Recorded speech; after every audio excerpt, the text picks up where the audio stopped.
주 없이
살 수 없네. 세월이 흐르고 이 깊은 고독 속에 내 생명 끝나도 사나운 풍랑일 때 날 지켜주시니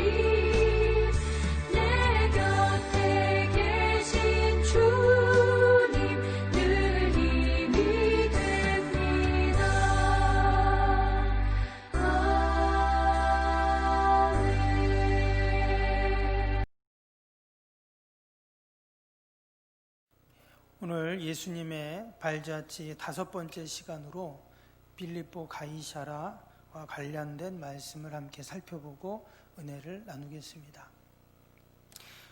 오늘 본문의 배경은 예수님께서 3년 반 동안의 공생애를 이제 다 마치실 즈음에 제자들과 함께 가신 장소입니다.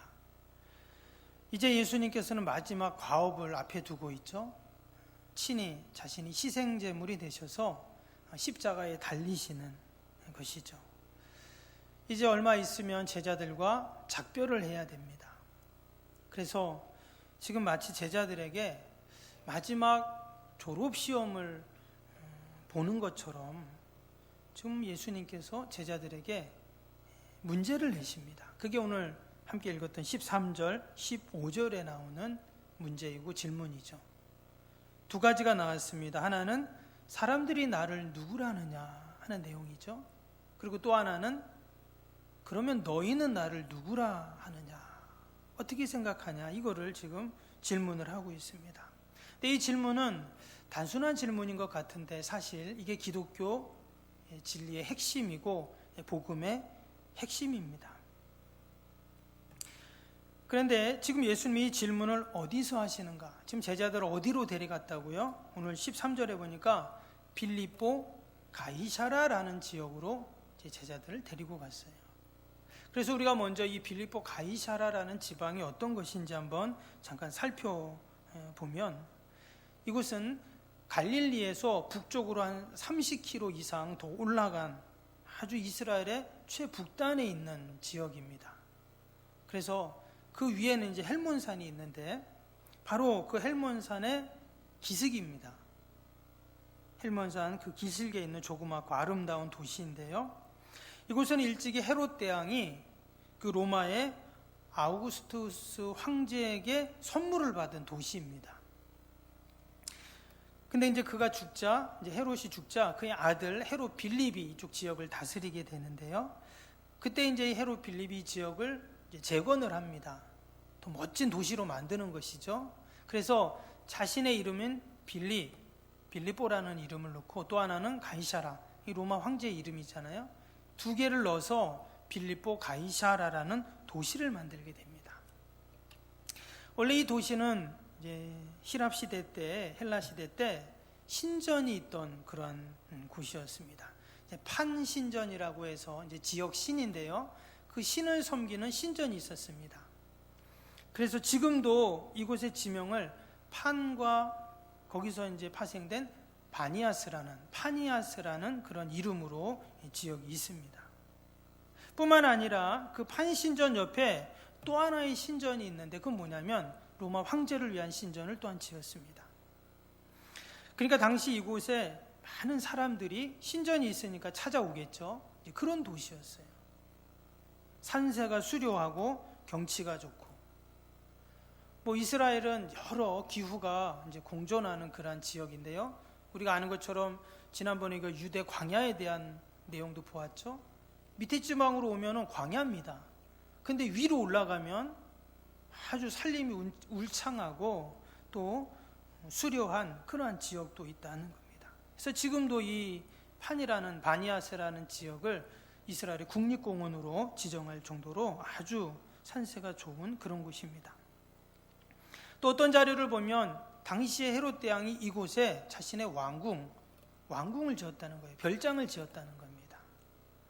그러니까 판신전이 있고 또 로마 황제의 신전이 있고 또 왕의 휴양지 왕궁이 있고, 이런 곳이 바로 빌립보 가이사라라는 그러한 지역입니다.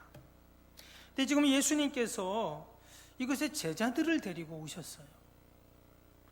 죽음을 앞에 두고 그 십자가를 앞에 두고 지금 비장한 각오로 예수님이 이곳에 온 겁니다. 아마 제자들은 그런 생각을 했을 거예요. 야, 오늘은 맨날 사역에 바빴는데 오늘은 예수님께서 소풍을 가시나 보다. 그러면서 기쁘고 즐거운 마음으로 함께 왔겠죠. 근데 예수님께서 제자들에게 그런 질문을 한 겁니다. 사람들이 나를 누구라 하냐? 또 너희는 나를 누구라고 생각하냐? 이런 질문을 하신 것입니다. 근데 이 질문은 말씀드린 것처럼 기독교의 핵심 진리라고 했죠. 복음의 핵심입니다. 때문에 이 질문은 우리 모든 그리스도인들에게 자기 자신에게 해봐야 할 그런 질문이라는 거예요. 과연 나는 예수님을 누구라고 생각하지?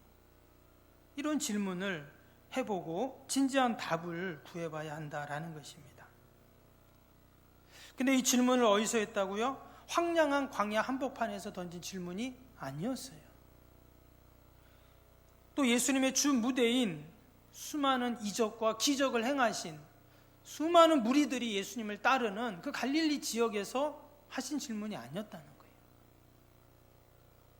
지금 이곳에는 거대하고 휘황찬란한 신전들이 있습니다. 황제의 신전도 있고 또 왕의 궁전도 있고, 이런 곳에서 지금 예수님이 너네들은 나를 누구라고 생각하니? 이렇게 지금 물어본 겁니다. 이때 예수님의 오른팔과 같았던 베드로가 아주 주저없이 대답을 하죠. 우리가 잘 아는 말씀 16절 말씀이죠. 시몬 베드로가 대답하여 이르되 주는 그리스도시요 살아계시는 하나님의 아들이시니이다. 베드로는 예수님을 향해서 주님은 그리스도입니다. 살아계신 하나님의 아들입니다. 이러한 이야기를 했습니다. 먼저 지금 그리스도라는 그런 고백을 했는데요.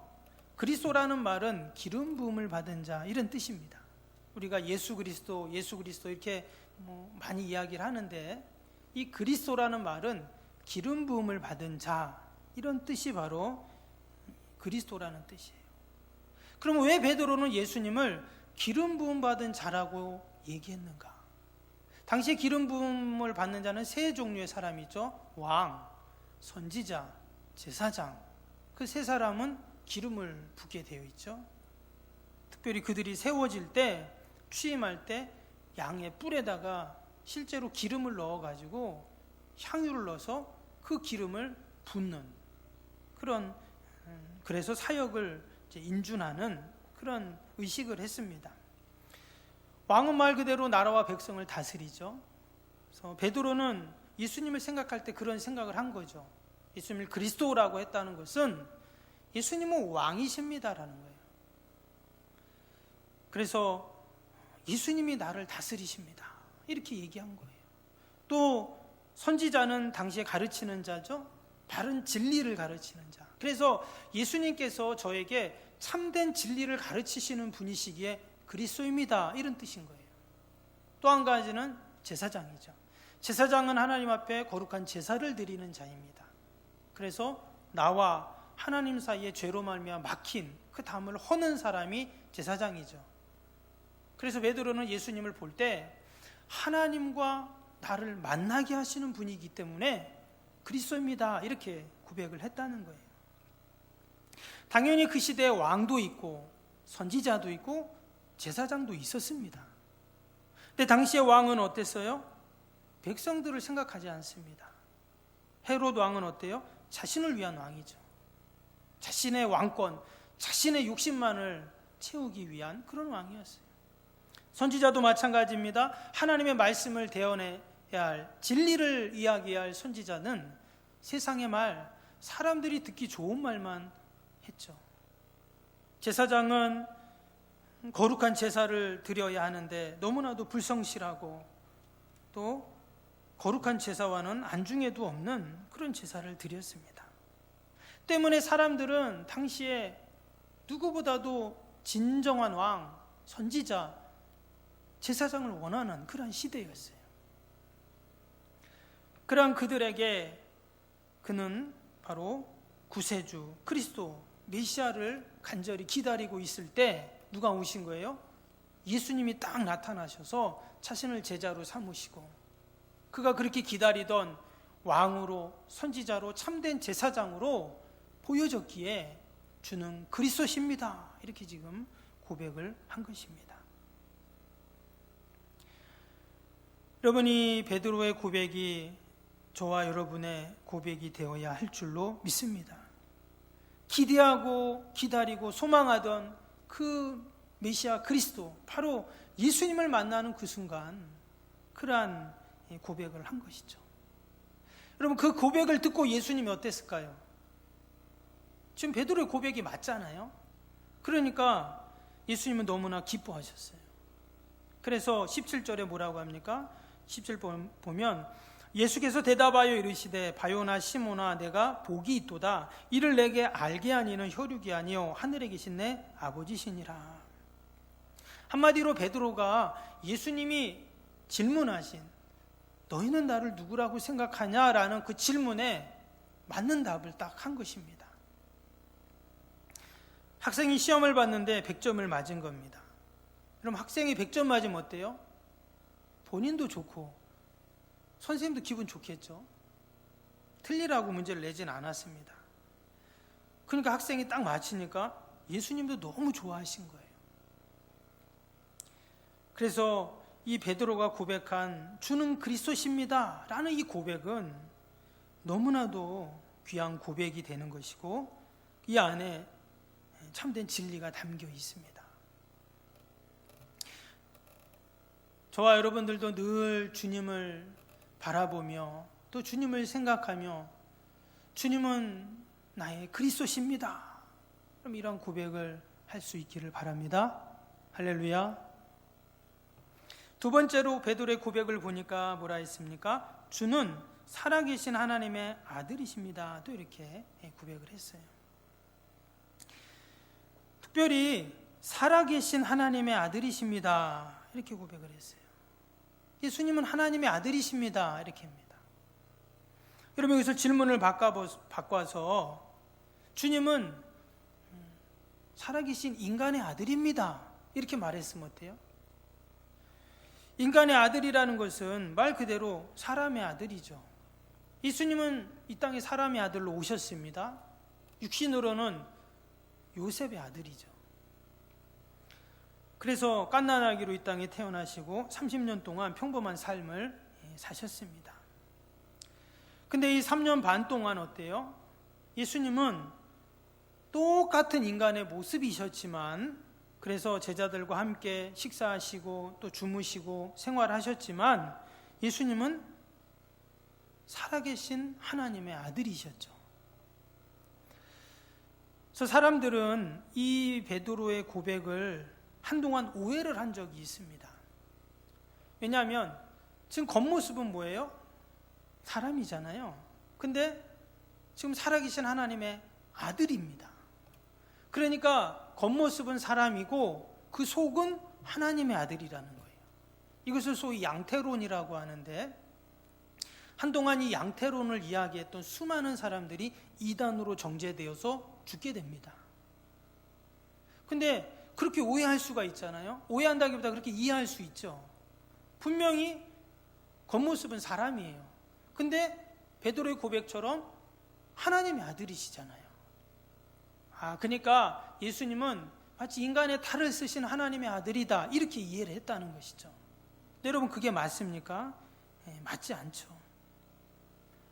정확한 답은 뭐냐면 예수님은 100% 인간이시면서 100% 하나님이시라는 거예요. 100% 이 땅에 성육신하신 성자 하나님이시고, 또 100% 성부 하나님이시고, 또 100% 성령 하나님이십니다. 그래서 우리가 이 삼위일체의 하나님을 이해할 때 인간의 경험과 지식과 학문으로는 사실 다 이해할 수가 없습니다. 그러면 오류에 빠지게 되는 거죠. 때문에 2000년 전 이 빌립보 가이사라에서 그 거대한 신전과 또 왕궁 앞에서 베드로가 예수님을 향해서 살아계신 하나님의 아들이십니다 라고 했던 이 고백은 신학적으로, 또 신앙적으로, 인간적으로 너무나도 완벽하고 귀한 고백이 되었기에 예수님이 이처럼 칭찬을 하신 것입니다. 17절도 보세요. 예수님이 베드로의 신앙 고백을 듣고 뭐라 하셨냐면, 이를 알게 한 이는 혈육이 아니요 하늘에 계신 내 아버지시니라 했어요.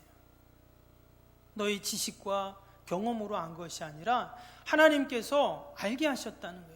영안을 확 열어주셔가지고 그를 알게 하시고 가르쳐 주셨다는 것입니다.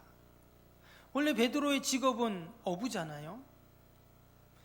어부라고 해서 배움이 없고 무식한 것은 아니지만, 성경에 보면 그동안 그가 했던 행동, 말을 보면 어떠냐면 이처럼 영적으로 탁월하거나 영적인 분별력이 있던 자가 아니었다라는 것이죠.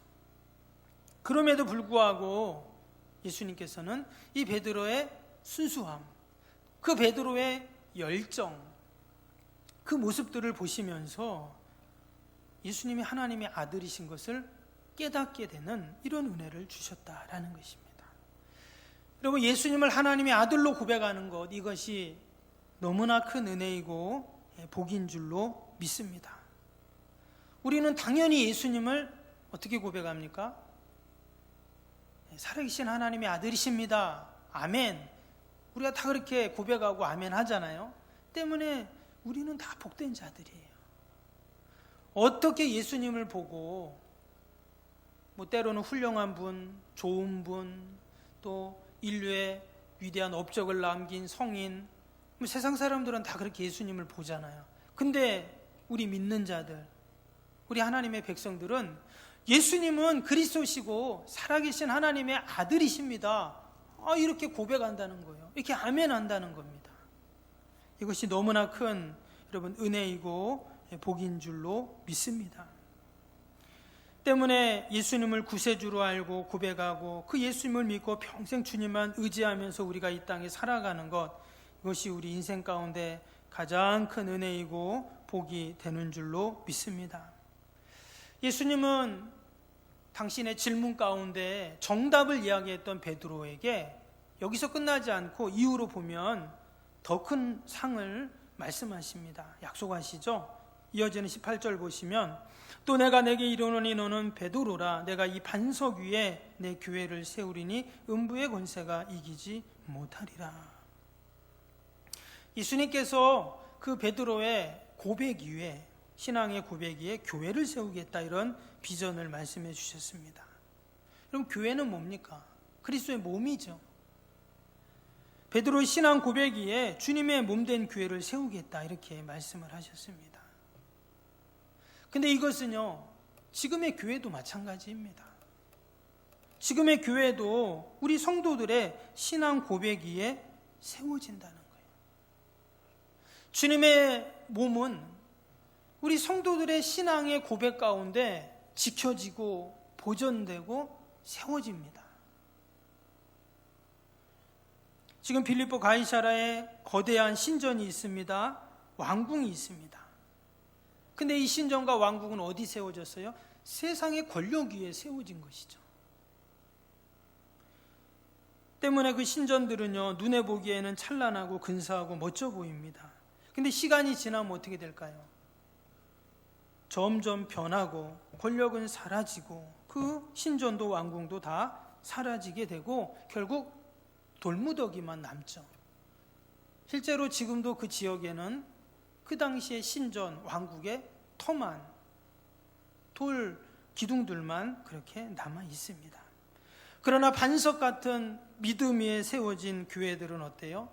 2000년이 지난 지금까지 그 빌립보 가이사라에서 지구 반대편인 이 포항 석병까지 이처럼 교회가 세워졌습니다. 그래서 여러분, 이러한 신앙의 믿음의 고백이 얼마나 귀한지 몰라요. 날마다 저와 여러분이 이 베드로의 신앙 고백, 나의 신앙 고백이 되어서 어떠한 상황 속에서도 우리가 늘 믿음의 고백을 할 수 있기를 바랍니다. 할렐루야. 또 이어지는 말씀에 뭐라고 했냐면 음부의 권세가 이기지 못한다. 뒷부분에 이렇게 말했죠. 음부의 권세는 뭐 세상의 권세를 말하기도 하지만 더 나아가서는 영적인 차원에서 어둠의 권세를 또 말하는 것이죠. 여러분, 끊임없이 어둠의 세력들이 교회를 허물고 파괴하고 분리시키려고 합니다. 때로는 그 어둠의 세력들이 세상의 권력을, 권세를 이용하기도 합니다. 당시 초대교회 때는 그 어둠의 세력이 누구의 힘을 이용합니까? 로마 제국의 힘을 이용하잖아요. 그래갖고 수많은 성도들을 화형시키고 사자의 밥이 되게 하고 옥에 가두어 버리고, 또 세상의 문화와 가치와 사상을 통해서 교회를 멸하고자 하고, 그 좋은 예가 독일의 나치나 또 공산주의, 또 다원주의, 혼합주의, 또 만몬 사상, 이런 것들이 다 교회를 변질시키고 세속화하게 합니다. 오늘날도 이 음부의 권세는 변함없이 교회를 가만두지 않죠. 그러나 교회는 이러한 어둠의 수많은 도전과 또 핍박 앞에서도 결코 사라지지 않고 끈질긴 생명력을 유지했습니다. 어떻게 그랬는가? 바로 이 베드로의 신앙 고백을 한 수많은 믿음의 성도들 때문이에요. 주는 그리스도시요 살아계신 하나님의 아들이신 줄 믿습니다 하는 그 믿음을 놓지 않고 끝까지 붙잡았던 우리 수많은 믿음의 사람들, 선배들을 통해서 지금까지 교회가 든든히 세워져 왔고, 이후로도 세상 마지막 끝날까지 이 믿음은 변함이 없고 또 교회는 날마다 승리할 줄로 믿습니다. 마지막으로 19절에 보면 그 귀한 믿음의 고백 가운데 주님이 주신 또 하나의 선물이 있었습니다. 그게 뭡니까? 19절 보시면 내가 천국 열쇠를 내게 주리니 내가 땅에서 무엇이든지 매면 하늘에서도 매일 것이요 내가 땅에서 무엇이든지 풀면 하늘에서도 풀리리라. 여기 보면 주님께서 열쇠를 너에게 주겠다, 이렇게 말씀합니다. 여러분, 열쇠는 뭡니까? 열쇠는 자물쇠, 자물통을 여는 게 열쇠죠. 닫혀있는 걸 여는 게, 푸는 게 열쇠인데, 열쇠는 조그맣잖아요.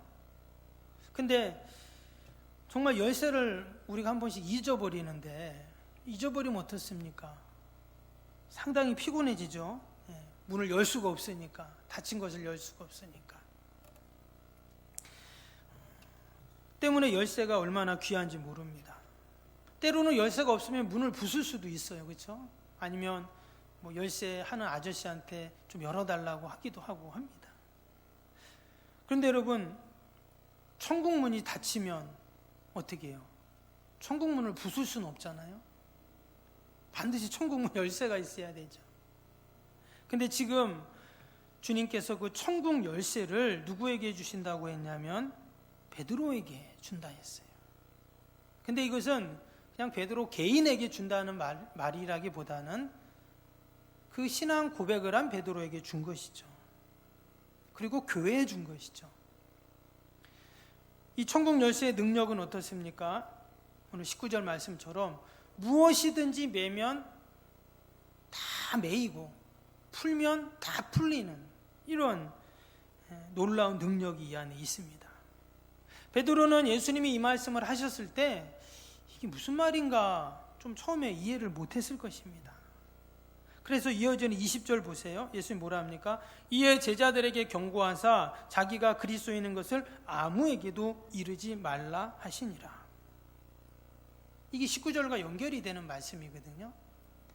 아무에게도 그리스도인 것을 말하지 마라. 즉 너희들이 아직은 잘 그 뜻을 모를 거다. 왜 이런 칭찬을 했는지, 또 왜 천국 열쇠를 줬는지, 왜 또 신앙의 고백 위에 교회를 세운다고 했는지 그때는 잘 몰랐겠죠. 근데 점점 시간이 지나면서 그 주님의 말씀을 이해하게 되고 그 뜻을 헤아리게 된 것입니다. 무엇보다 지금 이 모든 일들이 어디에서 이루어졌냐면 빌립보 가이사라에서 이루어졌죠. 뒤에 거대한 신전이 있고 또 황제의 신전이 있고 왕의 궁궐이 있는 그 앞에서 이 모든 말씀과 일들이 진행이 됩니다.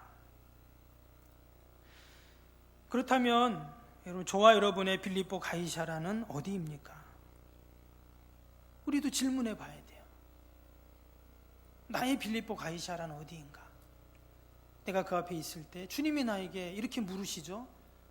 너는 나를 누구라고 정말 생각하냐? 우리가 이 질문에 진지하게 답을 할 수 있어야 합니다. 내가 정말 은혜 받고 기도 응답 받고 정말 하나님께서 모든 것들을 형통하게 하실 때 너는 나를 누구로 하느냐? 그때는 답을 하기가 너무 쉽지만 지금 거대한 신전 앞에 남루한 옷을 입고 있는 예수님께서 나를 누구라고 생각하냐? 이렇게 지금 물으신 거잖아요.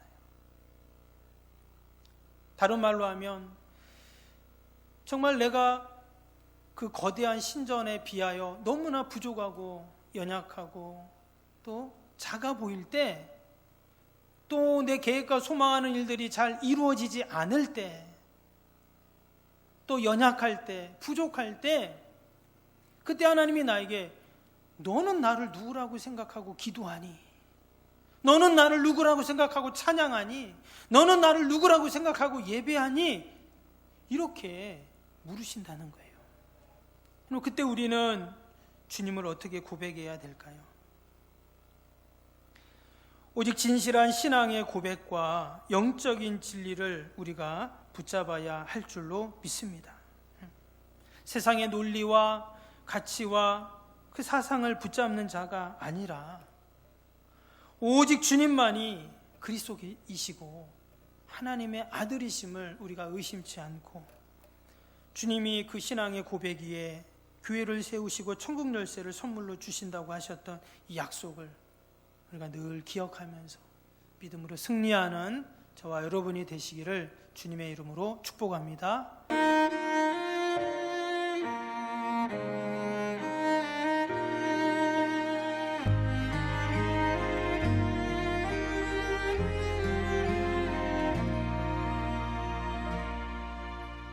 나는 하나님을 예배하는 예배자입니다.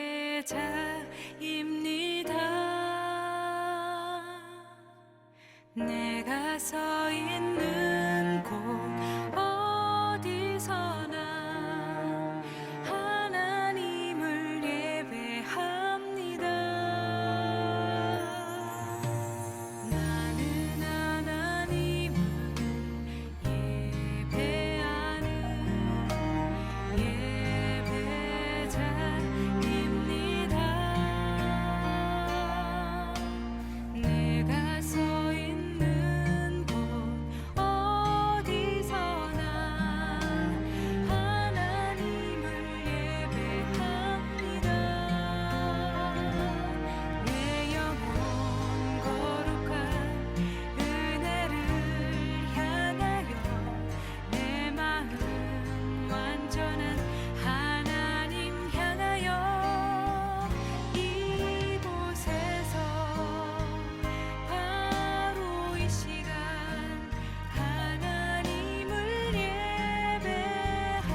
이 시간